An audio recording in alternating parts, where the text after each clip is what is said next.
The call came at 7:23 a.m. on a Wednesday morning.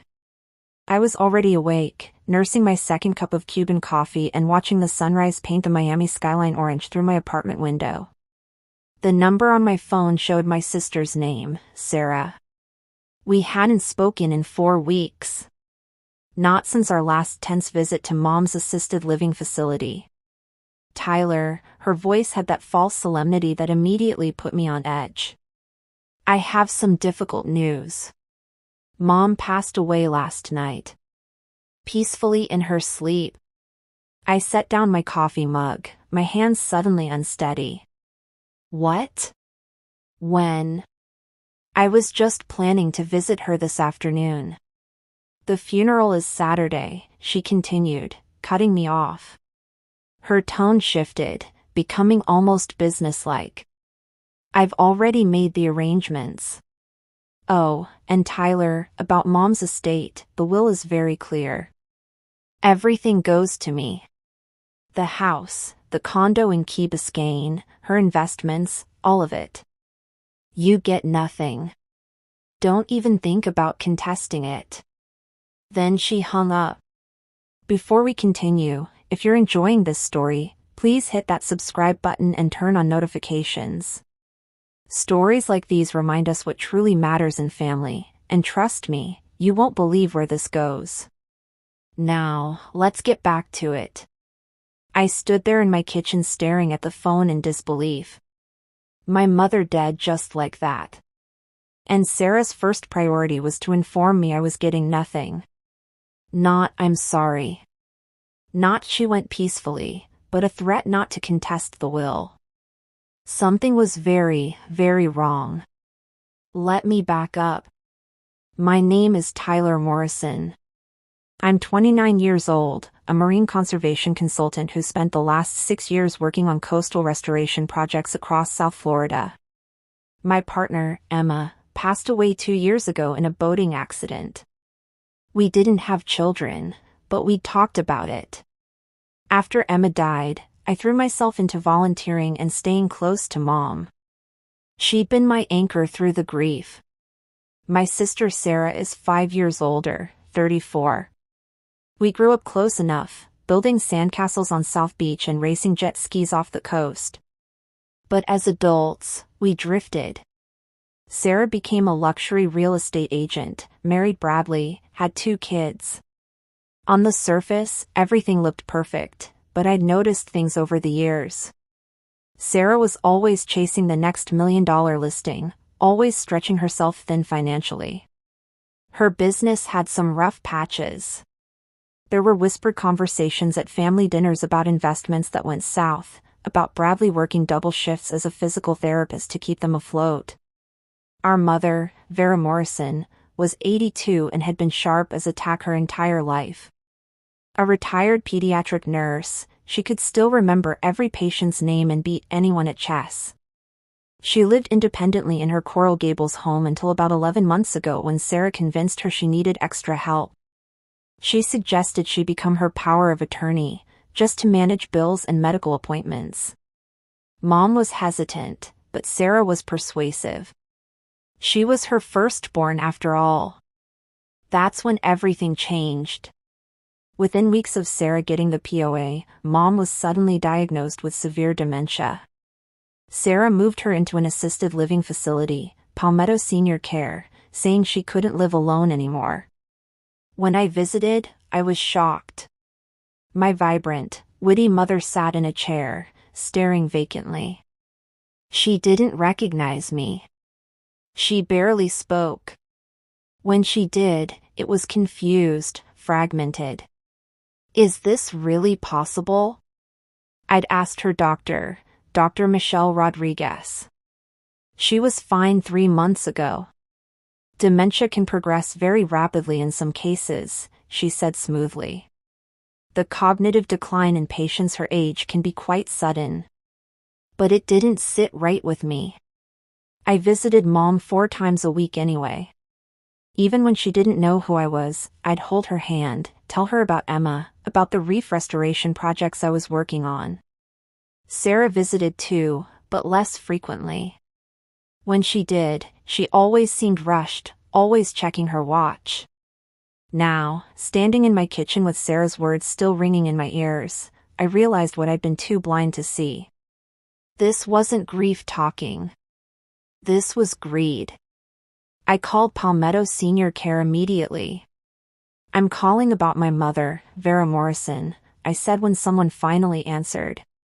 "I just heard she passed away last night." There was a pause. "I'm sorry, Mr. Morrison, but I don't have any record of that." "Let me check her room." My heart started pounding. A few minutes later, the nurse came back on the line. "Sir, your mother is fine. She's having breakfast right now." "Is there some confusion?" I sat down heavily. "Can you do me a favor? Don't tell anyone I called, especially not my sister." I hung up and immediately dialed my best friend from college. Cooper answered on the third ring, sounding worried. "Tyler, it's barely 7:30 in the morning." "What's wrong?" "Your sister just told me my mom died, but she didn't." "She's alive." "Cooper, I think Sarah is trying to steal her estate." There was silence, then, "Tyler, that's elder abuse. That's fraud." "What are you going to do?" "I don't know yet, but I need to figure this out fast." She said the funeral is Saturday. That's 3 days from now. After talking to Cooper, I spent the morning making calls. First, I contacted a lawyer I'd worked with before on an environmental contract dispute, Lakeisha Johnson. I explained the situation. "Tyler, this is serious," Lakeisha said. "If your sister has power of attorney and is misrepresenting your mother's condition or misappropriating her assets, we're talking about criminal charges. But you need evidence. Solid evidence." Next, I hired a private investigator, Michelle Chin. She came to my apartment that afternoon, a sharp woman in her early 40s with dark hair pulled back in a tight bun. "How long has your sister had POA?" she asked, taking notes. 11 months, right after Mom supposedly developed dementia."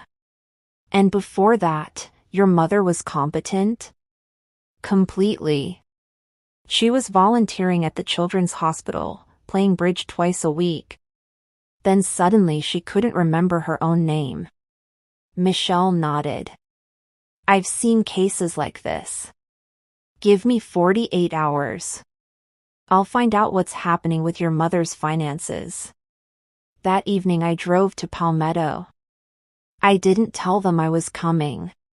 When I got to Mom's room, she was sitting in her usual chair by the window, staring out at the palm trees swaying in the breeze. Her silver hair was thinner now, her face more lined than I remembered. But something about her seemed different tonight. Less drugged, more present. "Mom," I said softly, pulling up a chair beside her. She turned slowly, those familiar green eyes meeting mine. There was something in them. Recognition, or was I imagining it? "It's me, Tyler, your son." She blinked, her mouth working like she wanted to say something. But then a nurse came in to check her vitals, and the moment was gone. I drove home through the humid Miami night, my mind racing. What was Sarah planning? A fake funeral to convince everyone Mom was dead. Then what? Transfer all her assets while everyone thought she was gone? It was insane. It was also, I was realizing, potentially brilliant in its audacity. Michelle called me the next morning. "Tyler, you need to sit down." I sat at my kitchen table, phone pressed to my ear. "Your sister has been very busy. In the past 10 months, she's transferred approximately $340,000 from your mother's accounts into her own. She sold her condo in Key Biscayne to a shell company, which I'm still tracing, but I suspect she's behind it. She's also been drawing on her credit cards. And Tyler, The doctor who diagnosed your mother's dementia, Dr. Michelle Rodriguez. She went to university with your sister. They've been friends for 25 years. I felt sick. So mom's dementia could be medication-induced? If she's being overprescribed sedatives or antipsychotics, it would explain the sudden cognitive decline and the vacant behavior. That's attempted murder. That's what we need to prove. I'm getting copies of her medical records, but that takes time. In the meantime, I'd suggest you visit your mother again, document everything. Record conversations with your sister if you can. Florida's a two-party consent state for phone calls, but one party for in-person conversations. If this story is hitting home, please take a second to like this video and share it with someone who needs to hear it. The support means everything, and it helps stories like these reach people who need them most. Now, let's continue. That afternoon, I was back at Palmetto. I'd brought my phone, ready to record anything suspicious, but when I got to Mom's room, it was empty. A nurse I didn't recognize was changing the sheets. "Where's my mother?" I asked, panic rising. "Oh, Mr. Morrison, your sister took her out for lunch. She said she needed some fresh air." My blood ran cold. When? About an hour ago. I ran to the parking lot, but Sarah's white Range Rover was already gone. I tried calling her. No answer. I called 6 times. Nothing. Finally, 4 hours later, they returned. Sarah helped Mom out of the car, supporting her as she shuffled back to her room. She looked exhausted, confused. Sarah saw me waiting in the hallway. "Tyler," she said, not even bothering to hide her annoyance. "What are you doing here? You said Mom died yesterday. Yet here she is." She had the audacity to laugh. "Oh, that. Yeah, sorry about the confusion. I meant to call you back." False alarm. Mom had a bad episode yesterday, and I thought, well, these things happen with dementia. "Where did you take her today?" "Just for lunch. She likes getting out." "Really?" "Because she looks like she can barely stand." "Back off, Tyler." Her voice dropped, became harder. "I'm her power of attorney. I make the decisions about her care, not you. You want to challenge that? Get a lawyer." She brushed past me, helping Mom into her room. Through the doorway, I watched her settle her into her chair, speaking to her in a low voice I couldn't hear. Then she left, not even looking at me as she walked away. I was about to leave when my phone buzzed. An unknown number. I almost ignored it, but something made me answer. "Hello?" Silence. Then a whisper. A woman's voice, faint and scratchy. "Tyler." "Yes?" "Who is this?" "Tyler, it's me." The voice was so quiet I had to press the phone hard against my ear. "Who?" "It's your mother." I froze. That couldn't be. Mom was right there in her room, and this call was coming from, I checked the screen, a blocked number. "Tyler, listen carefully. I don't have much time. I need you to come to my room tonight. Late, after 11 o'clock. Make sure Sarah isn't here. And Tyler, don't tell anyone about this call." The line went dead. I stood in the parking lot, the evening heat still radiating off the pavement, staring at my phone like it had transformed into something alien. That was impossible. Mom couldn't have called me. She could barely string 2 words together. And yet that voice, even whispered and strained, had sounded like her, the real her, the sharp, clear-minded woman I'd known my entire life. I waited in my car until after 11 p.m., watching the facility. Sarah's Range Rover was long gone. The night shift was on, just a skeleton crew. I used my key code to enter through the side door and made my way to Mom's room. She was sitting up in bed, the lights low. When I entered, she turned to look at me, and in the dim light, I saw her eyes, clear, focused, completely lucid. "Close the door," she said in a normal voice. Not the confused mumble I'd heard for months. A normal, strong voice. I shut the door, my hands shaking. "Mom, what?" "Sit down, sweetheart. We need to talk and we don't have much time." I sat, completely stunned. Are you okay? What's happening?" My mother, who I thought was lost in the fog of dementia, smiled at me. Actually smiled with that wry expression I remembered from childhood when she'd caught me and Sarah sneaking ice cream before dinner. "I'm fine, Tyler. I've been fine this whole time. But the dementia, the diagnosis, you couldn't even recognize me. Because I was pretending." The room seemed to tilt.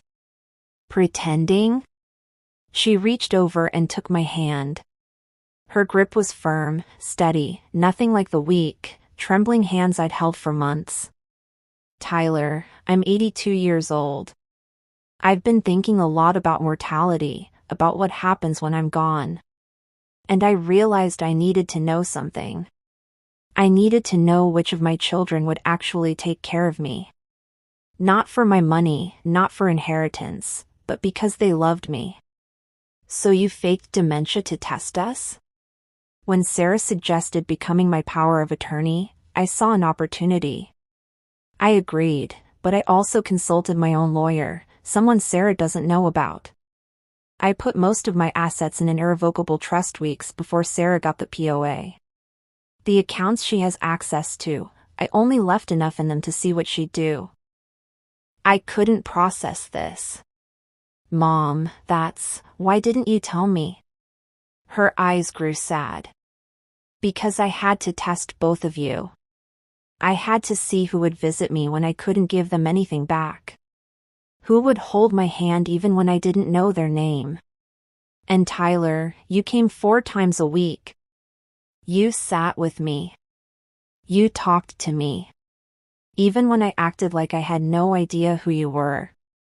Tears were running down my face. "Of course I came. You're my mother. I know that now." "But Sarah," she shook her head. "Sarah failed, Tyler. Worse than I ever imagined. I've been documenting everything. Every time she came to pressure me to sign papers. Every time she got angry when I played confused. Every time she took something from this room thinking I wouldn't notice. I have it all recorded. The $340,000. She took it from the accounts I left accessible. I've been letting her dig her own grave. Mom, she told me you were dead. She's planning a funeral for Saturday." She nodded. "I know. She told me today during our lunch.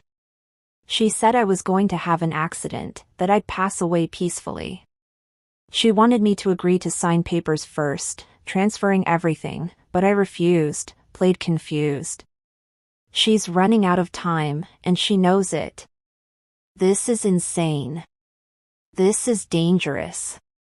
We need to call the police right now." "No, not yet. Lakeisha Johnson, your lawyer, she's been my lawyer too, for the past month. We have a plan, but I need you to trust me, Tyler. Can you do that?" I squeezed her hand. "Always." Over the next 2 days, we set everything up. Lakeisha brought in the police, but quietly. They agreed to let Mom's plan play out to catch Sarah in the act with irrefutable evidence. We installed hidden cameras in Mom's room, tiny things the size of a button. We coordinated with the facility staff, those we could trust. And Mom continued her act, playing the confused, declining patient whenever Sarah was around. Sarah came twice more. Once to bring papers for Mom to sign, transfer documents for her house. Mom scribbled something illegible, acted like she didn't understand. Sarah's frustration was visible, barely contained. "Just sign clearly, Mom," she said through gritted teeth. "I'm trying to help you." The second time, Friday night, she brought a syringe. I watched the video footage later and it made me physically ill. She told Mom it was her medication, but we had it tested later. It was a massive dose of sedatives. Enough to sedate a horse. Mom pretended to take it, but palmed the pills. "Tomorrow," Sarah said, smoothing her hair.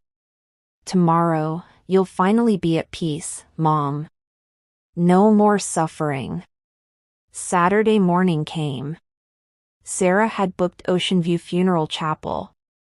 She'd sent out notices, called relatives. Cousins I hadn't seen in years called me offering condolences. I played along, said yes. The funeral was at 3 p.m. Yes, it was very sudden. The funeral home was packed. Sarah had gone all out, flowers everywhere, a large photo of Mom from 15 years ago at the front of the room. She'd even written an obituary full of flowery language about beloved mother and after a long illness. I sat in the front row with Cooper, who'd driven down from Orlando that morning. Sarah sat across the aisle with Bradley and their kids. Her face was composed, appropriately sorrowful. Bradley kept touching her arm, comforting her. Her children looked genuinely sad. They'd loved their grandmother. At exactly 3 p.m., Sarah stood up to give the eulogy. She walked to the podium, adjusted the microphone, and began to speak. "We're here today to celebrate the life of Vera Louise Morrison, born March 22, 1943, passed away February 13, 2025. Mom was an incredible woman, a pediatric nurse who cared for sick children for 38 years, a mother who always put her children first. And in her final months, she trusted me to care for her. She knew I would protect her interests, manage her affairs, and ensure she was comfortable." She paused, her voice catching with emotion that I now knew was completely false. "Mom always loved me best," she continued. "She told me so many times. She knew I was the responsible one, the one who would take care of everything. She wanted me to have her house, her condo, everything she'd worked for, because she trusted me to use it wisely, to take care of the family." I stood up. Every head in the room turned. "That's interesting, Sarah," I said loudly. "Want to tell everyone where Mom really is right now?" Confusion rippled through the room. Sarah's face went white. "Tyler, sit down. This isn't the time. Where's the body, Sarah? Where's Mom's body? She's being cremated. We discussed this." "Really?" "Because I called the crematorium. They don't have her." Bradley grabbed Sarah's arm. "Sarah, what is he talking about?" The doors at the back of the funeral home opened. Every person in the room turned, and there, framed in the doorway, was my mother. She walked in slowly, using a walker, but her back was straight and her eyes were sharp. Behind her, 2 Miami-Dade police officers in uniform followed. The room erupted. People stood up, gasping. Someone screamed. Sarah's daughter burst into tears. Mom made her way down the aisle. When she reached Sarah, she stopped. "Hello, daughter," she said clearly. "I'm not dead, but your inheritance is." Sarah's mouth opened and closed like a fish.